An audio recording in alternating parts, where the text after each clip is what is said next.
하나님 우리 아버지와 주 예수 그리스도로부터 은혜와 평강이 여러분에게 함께하길 바랍니다. 아멘. 할렐루야. 네, 오늘은 성령 강림절입니다. 오늘 성령 강림절 예배를 여러분들과 함께 드릴 수 있어서 참 감사합니다. 매년 맞이하는 절기라서, 매년 동일한 기간에 맞이하는 절기라서 우리가 감동이 크지 않을 수도 있어요. 부활절이나 성탄절 같이 우리가 좀 더 큰 의미를 담지 않기 때문에 조금 마음이 조금 덜 할 수도 있는데, 어떻게 보면 이날이 정말 중요한 날이거든요. 이날은 예수님께서 제자들과 우리에게 약속하신 그 약속이 성취되는 것을 기억하는 날입니다. 그리고 이 약속의 성취를 통해서 무엇이 시작이 되냐면 교회가 시작이 된 거예요. 그러니까 오늘은 매우 중요한 날입니다. 성령 강림은 고와 같이 우리를 내버려 두지 않으시겠다라고 하는 예수님의 말씀이 성취된 것입니다. 요한복음 우리가 계속 읽었었는데요. 요한복음 13장 후반절부터 16장까지 이 내용 중에서 예수님께서 성령 강림을 약속하신 내용이 5번이나 나옵니다. 5번이나 성령의 오심에 대해서 말씀하셨어요. 그렇게 약속하신 진리의 영이신 성령께서 우리에게 오셨습니다. 이렇게 고백하는 거죠.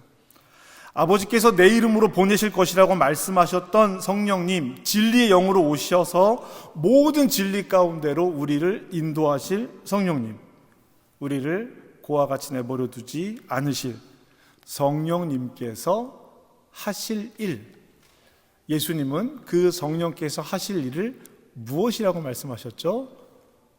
우리가 요한복음 14장 16절에서 확인한 바와 같습니다. 우리 같이 한번 읽어볼까요? 읽겠습니다. 시작.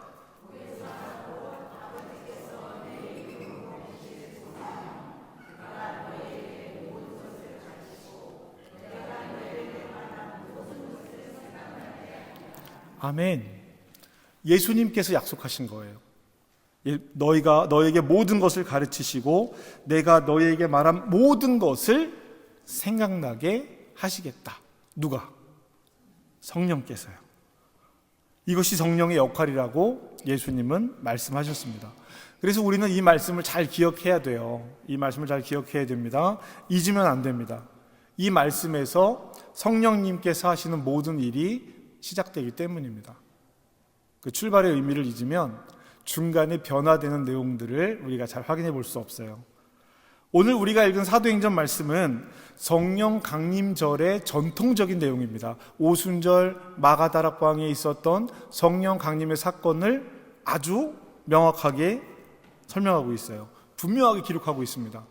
그래서 매년 많은 교회들이 성령 강림절이 되면 이 본문을 읽게 됩니다. 우리는 지난주 예수님의 기도 중에서, 예수님께서 요한복음 17장에 남겨놓으신 기도 중에서 우리를 위해서, 즉 제자들을 통해서 예수를 그리스도로 고백한 사람들, 저와 여러분 같은 사람들을 위해서 예수님께서 미리 기도하시는 내용을 살펴보았습니다. 이 기도에서 예수님은 뭐라고 기도하셨냐면 하나님과 내가 하나이듯이 저들도 하나가 되어서 하나님과 내 안에 저들이 있게 해주세요 라고 기도하셨어요. 좀 기억하시죠? 하나 되어서 우리 안에 있게 해주세요 라고 기도했습니다. 하나 되어서 우리 안에 있어야 되는 이유가 무엇이냐?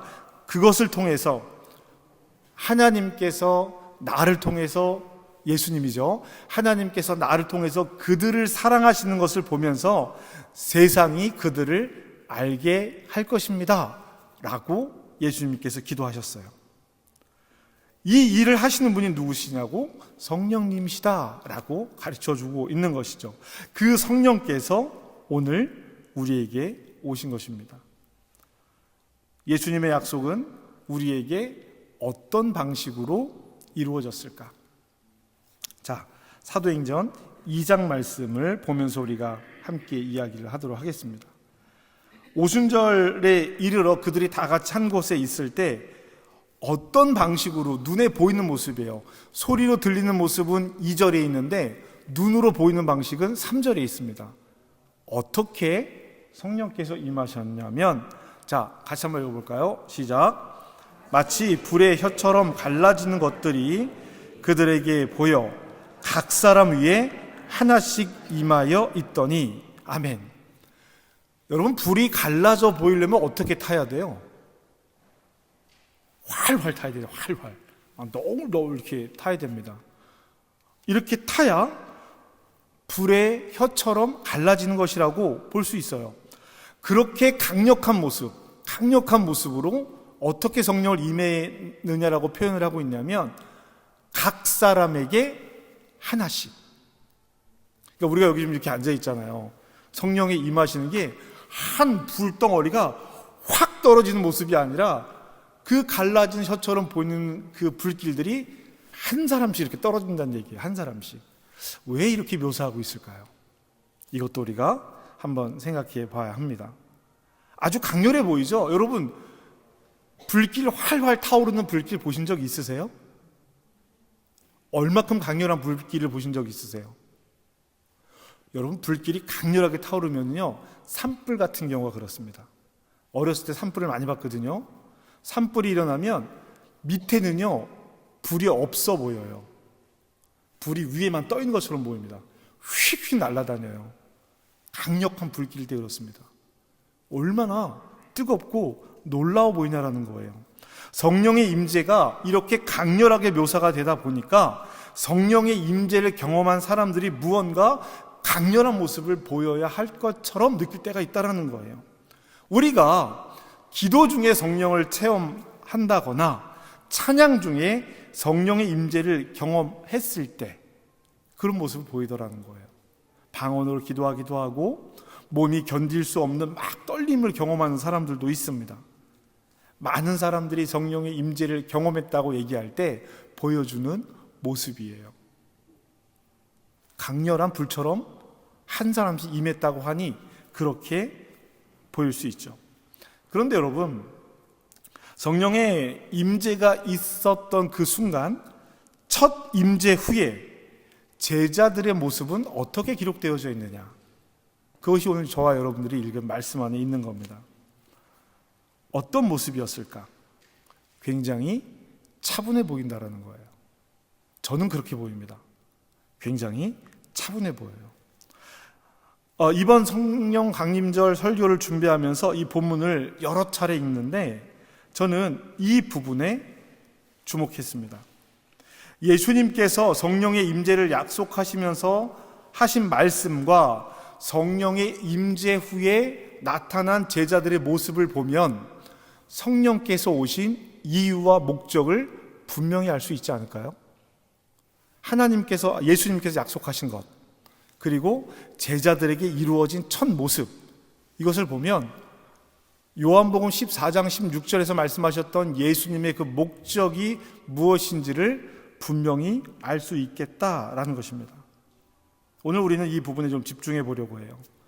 성령께서 오시는 목적이 무엇일까? 갈라지는 불의 혀처럼 강렬하게 우리에게 오신 이유가 무엇일까? 4절 말씀입니다.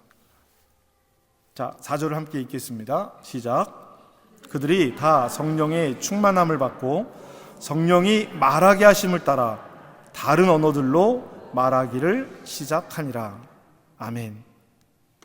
사도행전은 성령의 임재 후 모습을 성령께서 말하게 하시는 것을 성령 임재를 경험한 사람들이 말하기 시작했다라고 이야기를 하고 있습니다. 그런데 어떤 언어로 말을 하기 시작했어요? 다른 언어들로 말하기 시작했습니다. 성령 임재 후에 드러나는 첫 번째 모습이 성령께서 하시는 가장 중요한 일이거나 성령께서 오신 목적이 아닐까요? 라고 말씀드렸죠. 우리는 대부분 고린도전서에 나와 있는 성령의 역할을, 바울이 가르치는 성령의 이야기를 많이 기억합니다. 어떤 사람은 지혜의 말씀을, 어떤 사람은 병고침을, 이런 얘기들이 있잖아요. 그런데 예수님께서 약속하신 성령의 임재가 있었던 첫 번째 이 순간에는 각 사람의 언어로 말을 하기 시작했다는 것입니다. 이때 예루살렘에 있던 사람들이 이 이야기를 듣는데요, 이 예루살렘에 있던 사람들이 누구냐면 경건한 유대인들이라고 말을 하고 있습니다. 경건한 유대인. 그러면 이 경건한 유대인은 누구냐? 이 성경을 번역하고 해석하는 그 많은 학자들이 공통적으로 이야기하는 것이 뭐냐면 예루살렘으로 돌아온 노년들입니다. 노인들이에요. 어디에 살던 각 처소에, 세계 각국에 살던 유대인들 중에서 연세 드신 분들이 말년을 예루살렘에서 보내기 위해서 예루살렘에 와 있던 사람들, 그래서 외국어가 능통한 사람들이라고 얘기를 하는 겁니다. 이 사람들이 이 이야기를 들었어요. 그들이 있던 나라들이 어디냐면요, 9절부터 나오는 나라들입니다. 9절부터 보면은요, 바데인과 메데인과 엘람인과 블라블라블라블라 이렇게 나라들이 나와요.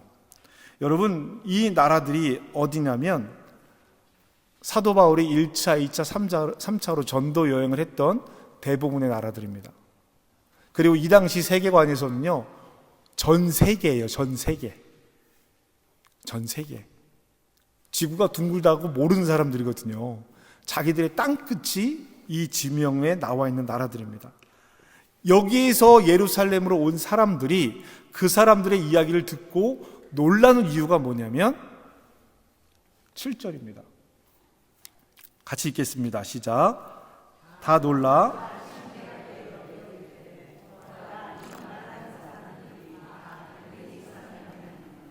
아멘. 갈릴리 사람들이라고 얘기하는 것을 여러분 집중하셔야 돼요. 이 사람들은 이스라엘 북쪽에 사는 사람들입니다. 이스라엘 북쪽에 사는 사람들이니까 이스라엘 북쪽에 있는 사람들, 그 위에 있는 사람들, 시돈과 두로에 있는 사람들의 언어는 알 수 있어요. 알 수 있습니다. 그런데 지금 성경에서 이야기한 것처럼 이 사람들은 세계 각국에서 온 사람들이에요. 놀라는 거예요. 저 시골 놈들이, 갈릴리 놈들이 어떻게 이 세계의 모든 언어로 말을 할 수 있을까라는 겁니다. 그 사람들이 예루살렘 사람들이라면 그래, 예루살렘 수도에 있는 사람들이니까 그럴 수도 있을 거야 라고 생각할 수 있었을 텐데 갈릴리 사람들이에요. 여러분 기억하시죠? 나사렛 예수라고 했을 때 나사렛에서 뭐 선한 게 나올 거야 이렇게 얘기했던 그 동네 사람들입니다. 놀라는 거예요. 로마와 갑바도기와 본도, 아시아 남쪽, 애굽, 구레네, 그레데, 아라비아 모든 말을 하니까 놀라는 겁니다.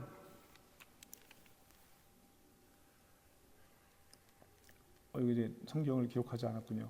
8절 말씀을 보면은요, 우리가 각 사람들이 난 곳 방언으로 듣게 되었다. 내가 있던 곳에서 말을 듣게 되었다라고 표현을 하는 것이죠.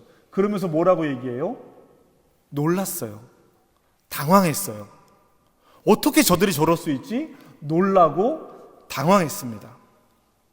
이 일을 온전히 받아들인 사람들은 놀라고 당황했어요. 그런데 그 곁에 있던 다른 사람들은요, 뭐라고 얘기를 하냐면요, 이렇게 얘기합니다. 13절 말씀인데요, 같이 한번 읽겠습니다. 시작.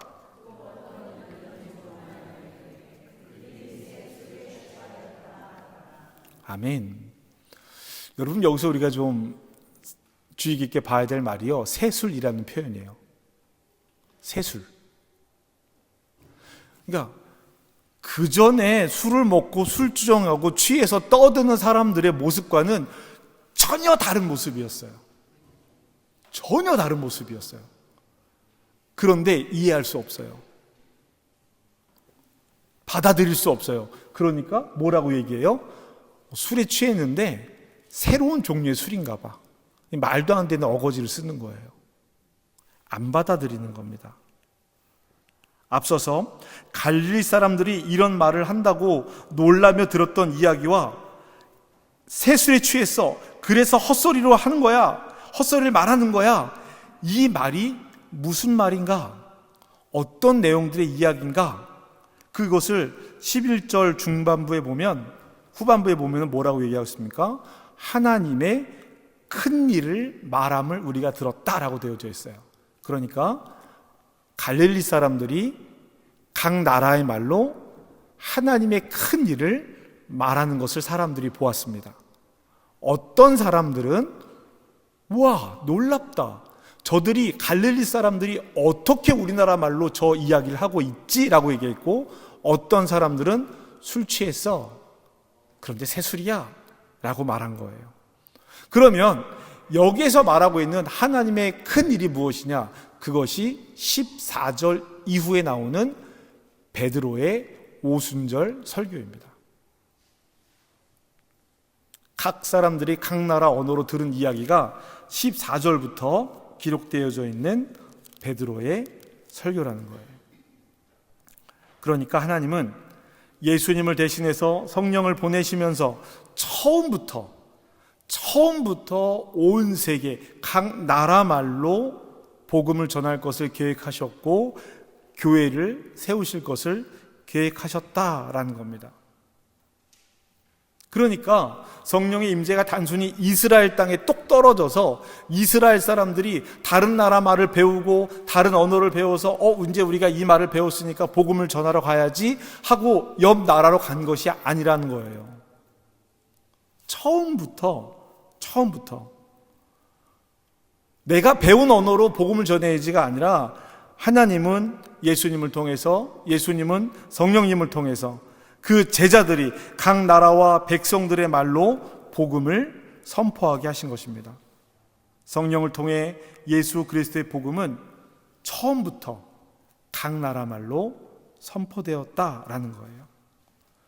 오순절 마가다락방에 오신 성령은 단순히 예수님의 명령을 따라, 약속을 따라서 이스라엘 사람들, 제자들만을 돕기 위해서 오신 것이 아니라는 것입니다.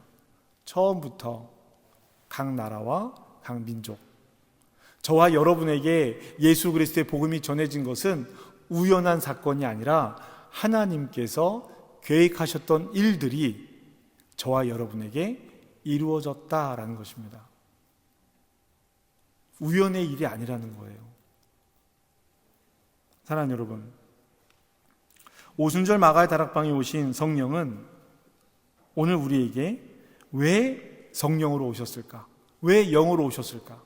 예수님은 육신을 입고 오셨는데 왜 성령님은 영으로 오셨을까? 그 이야기가 각 나라와 민족들에게 선포하는 성령님의 모습을 보면 이해할 수 있겠다라는 거죠. 여러분, 오병이어의 기적을 예수님께서 행하셨어요. 요한복음에서 오병이어의 기적을 행했는데, 이때 막 이 사람들이요 예수님을 따라옵니다. 예수님은 산으로 도망가요. 다른 곳 피합니다. 사람들은 막 따라와서 예수님을 만납니다. 그랬더니 예수님이 뭐라고 말씀하시냐면, 이 사람들은 예수님을 왕으로 삼으려고 했어요. 예수님이 뭐라고 말씀하시냐면, 너희들은 나를 믿어서 여기 온 것이 아니야. 너희들은 내가 떡을 줬기 때문에 여기 온 거야. 이렇게 말씀하십니다. 이게 육신을 입고 있는 사람들의 한계라는 거예요. 이렇게 예수님은 제자들에게 갈릴리에서, 예루살렘에서 직접 가르치시고 이적을 보이시며 하나님 나라 복음을 가르치셨죠. 그러나 성령은 영으로 오셔서 이 많은 모든 사람에게 호흡 가운데 있을 만한 영으로 지역과 언어와 인종을 구별하지 않고 오셨다라는 거예요. 그래서 갈라진 혀처럼 각 사람에게 하나씩이라고 표현하고 있는 것입니다. 성령의 임재는 예수께서 가르치시고 보이신 하나님 나라를 기억하게 하신다라고 성경은 기록하고 있습니다. 성령의 임재 후에 제자들이 처음 한 이야기가 예수 그리스도에 대한 이야기예요. 성령의 임재한 사람들이 예수를 모르는 사람들에게 예수님의 이야기를 처음 시작했어요. 여러분, 이것은 매우 중요한 이야기입니다. 그래야 그 다음에 예수께서 하신 일을 배우고 알아야 또 생각나게 하시는 성령의 도우심으로 기억해낼 수 있지 않겠느냐라는 거예요. 아무것도 몰라요. 아무것도 모르는 상태에서 시작하지 않는다라는 것입니다. 성령의 임재는 여러 사람에게 임하되 각 사람에게 임합니다. 예수님께서 이런 말씀을 하세요. 내가 온 것은 아버지, 그 사람이 그 아버지와 딸이 어머니와 며느리가 시어머니와 불화하게 하려 함이다. 여러분 이 말씀 기억나세요? 왜 이런 말씀 하셨을까? 아빠한테도 성령이 임하고 그 아들한테도 성령이 임하면 싸움 날 일이 없겠다는 거예요. 그런데 아버지와 아들이 다툴 수 있고 어머니와 딸이 다툴 수도 있고 시어머니와 며느리가 다툴 수도 있어요. 왜? 누군가에게는 성령이 임하고 누군가에게는 성령이 임하지 않으니까. 그러면 두 사람이 함께 맷돌을 갈다가 한 사람은 없어지고 한 사람은 그 자리에 남아있고, 두 사람이 함께 밭을 갈다가 한 사람은 없어지고 한 사람은 그 자리에 있을 수도 있다. 다른 사람이 이야기한 것이 아닙니다. 예수님께서 그렇게 가르치셨어요. 성령이 각 사람에게 임한다라는 말의 의미입니다. 예수님의 약속이 이루어지는 첫날 영으로 오신 예수님께서 왜 각 지역의 언어로 말하게 하셨을까? 이것이 앞으로 예수님의 이름으로 교회가 세워질 것을 보여주고 나타내는 내용이다라고 볼 수 있습니다. 마태복음 28장 말씀에 보면 예수님께서 제자들에게 마지막으로 하시는 말씀이 있습니다. 같이 한번 읽겠습니다. 시작. 그러므로 너희는 가서 모든 민족을 제자로 삼아 아버지와 아들과 성령의 이름으로 세례를 베풀고, 그렇죠? 너희는 모든 민족을 제자로 삼아 세례를 베풀라고 되어져 있습니다. 그리고 20절입니다. 읽습니다. 시작. 내가 너희에게 분부한 모든 것을 가르쳐 지키게 하라. 볼지어다 내가 세상 끝날까지 너희와 항상 함께 있으리라 하시니라. 아멘. 마태복음에 기록되어져 있는 예수님의 마지막 명령입니다. 이 명령을 이루시기 위해서 예수님을 대신해서 오시는 성령께서 제자들로 하여금 각 나라와 각 민족의 언어로 말하게 하신 것입니다. 그리고 그것이 제자들이 앞으로 살아가야 되는 삶의 모습을 보여주고 있는 것이죠. 사랑하는 성도 여러분, 이것은 오늘 우리에게도 동일합니다. 성령의 임재는 갈라지는 불의 혀처럼 우리에게 올 수 있습니다. 옵니다. 각 사람에게 옵니다. 성령의 임재는 그만큼 강렬한 거예요. 왜 이렇게 강렬하게 표현하고 있을까? 곰곰이 생각을 해보았습니다. 성령의 임재는 예수님이 니고데모에게 하신 말씀을 따르면 거듭남이에요. 거듭남. 거듭남은 이전의 것과 지금의 것이 함께 있을 수 없다는 뜻입니다. 바울은 이전 것은 지나갔으니 보라 새 것이 되었다라고 이야기하기도 합니다. 그러니까 성령의 뜨거운 불 같은 임재가 이전의 삶을 싹 불살라 버리고 하나님께서 약속하신 새로운 삶으로 거듭나서 살아가게 하시는 것, 그러니 얼마나 강렬합니까? 이전의 내가 더 이상 이전의 내가 아닌 거예요. 지금 나의 모습은 성령으로 거듭난 사람이어야 하는 것입니다. 성령의 임재는 성령께서 말하게 하시는 것을 따라 각 사람이 자기 언어로 말하는 것입니다. 오늘 우리는 한국말로, 독일어로 복음을 전할 수 있는 것이죠. 각 사람이 자기 언어로 예수의 그리스도 되심을 말하고 예수께서 가르치신 것을 말하는 것이 성령께서 오신 이유이다라는 것입니다. 그러면 우리는 이렇게 질문할 수 있어야 돼요. 내가 성령의 임장을 받았다면 나는 나에게 주신 말로 지금 무엇을 말하고 있는가? 내가 만나는 사람들에게 무엇을 말할 수 있는가? 성령은 나에게 무엇을 말하게 하시는가? 어떻습니까? 지금 우리는 무엇을 말하고 있습니까? 성령의 임재는 성령을 내 안에 가두는 일이 아닙니다. 성령은 나를 통해서 흘러나가야 합니다. 여러분, 물을 막아놓으면 썩습니다. 이처럼 성령도 내 안에 갇혀 있으면 소멸됩니다. 바울은 데살로니가 교회에게 편지를 하면서 성령을 소멸시키지 말라고 가르칩니다. 여러분, 저는 우리 한민교회가 성령께서 말씀하시고 성령께서 이끄시는 길을 따라가는 교회가 되기를 바라고 있습니다. 세상의 사람들이 왜 저렇게 하지? 다른 교회 사람들이 혹시라도 우리를 보면서 저 사람들은 왜 저렇게 하지? 저거는 논리적이지 않아, 저건 이성적이지 않아, 저건 합리적이지 않아 라고 말을 해도 성령께서 그렇게 하시라고 하면 하는 거예요. 이게 믿음이죠. 믿음은 합리적이지 않습니다. 우리 교회가 성령의 인도하심을 따라가는 교회가 되었으면 좋겠어요. 우리 성도들의 삶을 위해서 기도할 때도 그렇습니다. 하나님, 우리 성도들의 삶 가운데 하나님께서 성령을 통하여서 이들의 삶을 이끌어가 주십시오. 남들이 보면 넌 왜 그렇게 살아가려고 해? 야, 이건 어리석은 거야. 이렇게 말을 할지라도 내가 하나님 앞에서 그 모습이 온전타 여겨지면 그 길을 가는 겁니다. 세상의 문화와 질서, 물질의 힘을 따라가는 인생이 아니라 성령께서 이끄시는 길을 따라가며 세상의 것을 누리며 살아가는 삶이 되기를 기도하고 있습니다. 여러분, 우리가 그렇다고 해서요 모든 것을 다 버리고 포기하고 어딘가 산으로 들어가서 우리끼리 살자라는 이야기가 아니에요. 세상의 것들을 누리며 살아갈 수 있습니다. 여러분, 그것을 쫓아가며 살아가는 삶과 누리며 살아가는 삶은 다른 삶인 거예요. 오늘 이 시간 성령의 임재, 성령의 오심을 말씀의 바탕 위에 바르게 이해하면 바르게 살아갈 수 있는 길이 생기는 겁니다.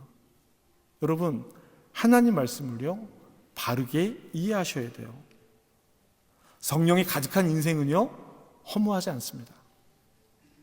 허무하지 않아요. 성령이 가득한 인생은, 성령의 임재를 따라가는 삶은 시기하거나 비교하거나 질투하지 않습니다.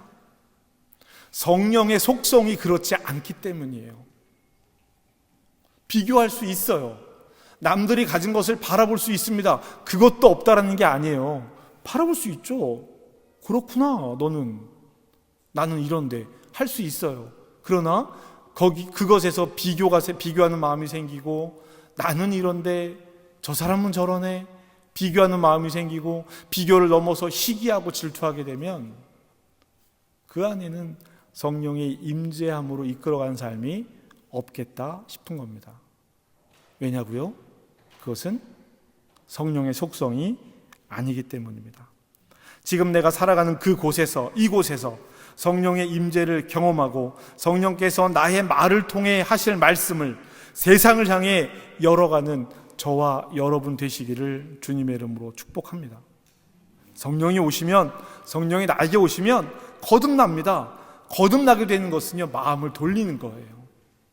이전에 이런 마음을 가지고 살았었다면 지금은 성령과 함께 전혀 다른 마음을 가지고 살아갑니다 라는 겁니다. 나는 성령을 받았어요, 성령 임재함이 있어요 라고 얘기하면서 이전의 습관을 쫓아 살아간다면 거짓말이 되는 거예요. 제가 하는 이야기가 아니라 성경이 우리에게 그렇게 이야기합니다. 사랑하는 여러분, 성령의 임재는 개인적인 고백과 개인적인 일로 끝나는 것이 아닙니다. 하나님께서 하시는 공적인 일이에요. 하나님 나라 복음을 위해서 하나님께서 하시는 공적인 일입니다. 개인적인 체험이 있고 개인적인 경험이 있지만, 각 사람의 그것이 있지만 결국 그 일이 연합해서 선을 이루는데 그 선이 하나님 나라의 복음을 전하는 것입니다. 우리 2025년 성령 강림절에 다시 한번 분명하게 확인하고 다시 한번 결단하고 다시 한번 시작하는 저와 여러분 되시기를 주님의 이름으로 축복합니다. 나에게 주신 말은 무엇일까? 나에게 주신 말로 무엇을 말할 것인가? 무엇을 하며 살아갈 것인가? 성령께서 우리를 도우실 때 나는 그 자리에서 어떻게 그것을 드러내며 살 것인가? 우리 그렇게 결단하는 이 성령 강림의 절기가 되기를 주님의 이름으로 축복합니다. 살아계신 하나님 아버지, 오늘 성령 강림의 날 주님 앞에 머리를 숙여 기도합니다. 예수님께서 약속하신 보혜사 성령님께서 오늘 우리 가운데 오셨음을 믿습니다. 불의 혀같이 갈라지는 모습으로 각 사람 위에, 우리 한오버 한민교회 성도들 머리 위에 임하신 성령님, 그 임재의 목적이 무엇인지 오늘 말씀을 통해 다시 한번 깨닫게 하시니 감사합니다. 주님, 성령께서 우리 안에 계시되 우리 안에만 머무르지 않고 우리의 입술을 통해, 삶을 통해 복음을 증거하게 하심을 믿습니다. 저희가 받은 언어로, 받은 환경에서, 받은 관계 안에서 예수 그리스도의 복음을 말하게 하여 주시옵소서. 주님, 지금 내가 무엇을 말하며 살아가는지 돌아봅니다. 비난과 불평, 세상의 이야기로 가득 채워졌던 입술을 돌이켜 하나님의 큰 일을 말하는 사람 되게 하여 주시옵소서. 성령께서 말하게 하시는 것을 따라 말하며 복음의 증인이 되게 하여 주시옵소서. 나의 말이 가정에서, 일터에서, 교회에서 성령의 열매를 맺는 말이 되게 하시고 나를 통해 하나님 나라가 흘러가게 하여 주시옵소서. 성령이 오심을 기뻐할 뿐만이 아니라 성령 안에서 살아가는 새로운 삶을 결단합니다. 내 말이, 내 생각이, 내 삶의 방향이 성령께 이끌리게 하여 주시옵소서. 나로부터 시작하게 하여 주시옵소서. 내 안에서부터 성령의 역사하심이 일어나게 하여 주시옵소서. 그리고 그 복음의 말씀이, 성령의 능력이 우리 공동체를 넘어 세상으로 흘러가게 하여 주시옵소서. 우리 주 예수 그리스도의 이름으로 기도합니다. 아멘.